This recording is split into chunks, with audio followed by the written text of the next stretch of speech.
Hi, my name is Renard. I'm the director of ICCT, the International Center for Counter-Terrorism, which is a think and do tank based in The Hague, established in 2010. Our vision is to promote effective counter-terrorism grounded in human rights and the rule of law. Our mission is to produce cutting-edge research, policy advice, project implementation, and training, as well as monitoring and evaluation of the impact and effectiveness of counterterrorism.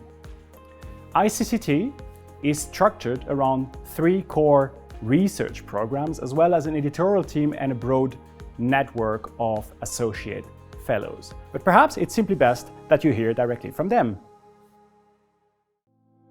You've been working on really valuable research in preventing and countering violent extremism. Can you tell us a little bit more about your program that you lead? Sure. Well, as you mentioned, I'm lucky enough to lead the PCVE pillar here at ICCT. And so that work really covers a very vast array of different subjects that fall under that topic. And I always see PCVE as sort of the other side of the same coin as counterterrorism.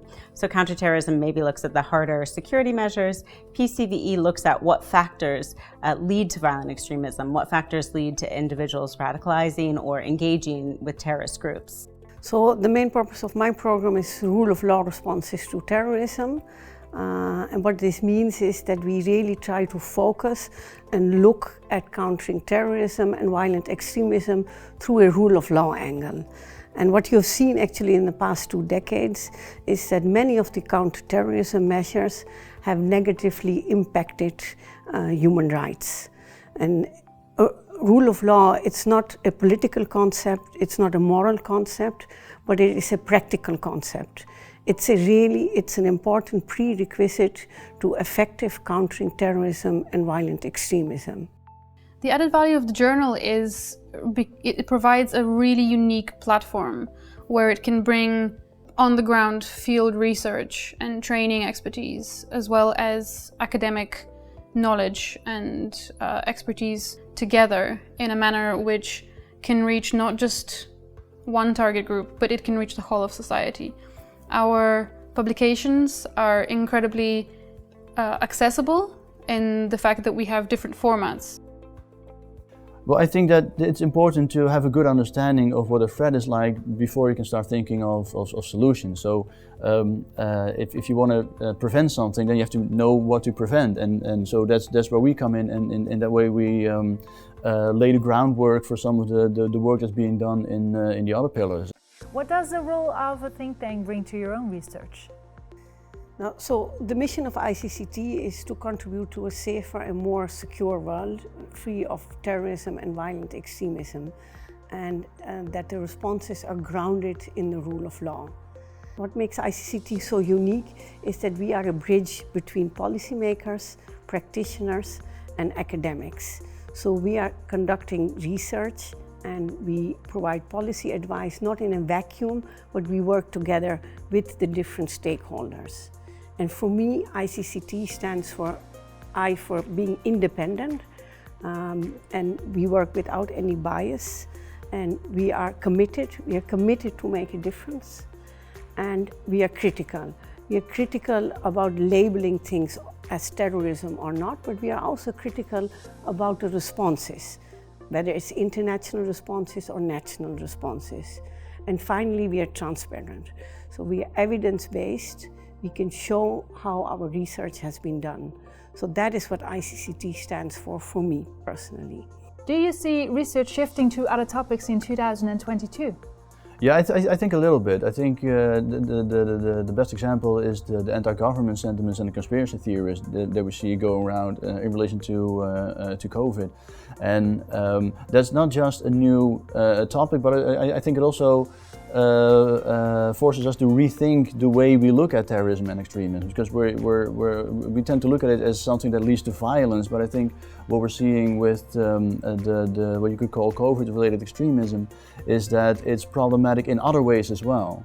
And that also goes for right-wing extremism. Right? They commit terrorist attacks, and we research that. But there's a whole other aspect to it that has more to do with the way it influences discourse and thinking in the public debate, that I think is also problematic. So it also broadens our scope in looking at phenomena like extremism. And can you perhaps address one topic that you're going to research in 2022? One topic will certainly be the fallout from the withdrawal from Afghanistan. The way it was done, the way that the European and United States forces withdrew was, I think we all saw quite haphazard and seemed to be a bit unplanned. So now I think we need to really be concerned with what some of the impact of that could be. So one aspect of that is looking at, from a security point of view, whether the Taliban will allow al-Qaeda to come back and use Afghan territory as its basis for carrying out attacks abroad, so within the international scene.